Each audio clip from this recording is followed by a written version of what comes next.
দাস। আচ্ছা, আগের প্রতিযোগীর নাম কি?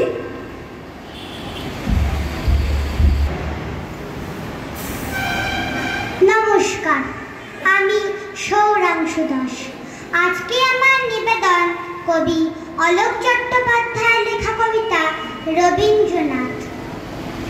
বাবার আছে বইয়ের পাহাড়, মায়ের শুধু গান, দিদির আছে নাচের নাটক, আবৃত্তিতেও টান।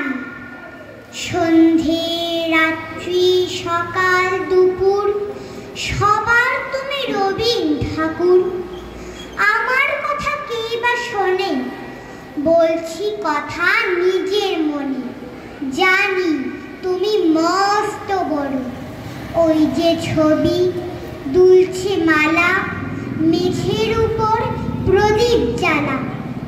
জন্মদিনে তোমায় বলি, ওই যে আমার বইয়ের থলি, ওরই মধ্যে সহজ পাঠ পড়েছি তার 4টি ছড়া।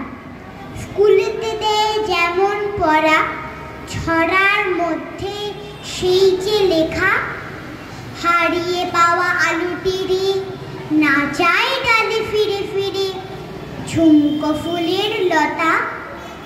কেউ দেবে না বুঝিয়ে আমায়, ব্যস্ত সবাই তোমায় জানায়।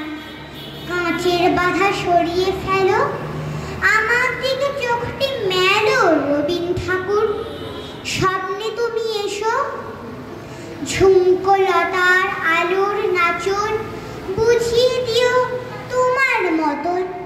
রবীন ঠাকুর, আমায় তুমি একটু ভালোবেসো। নমস্কার। এবারে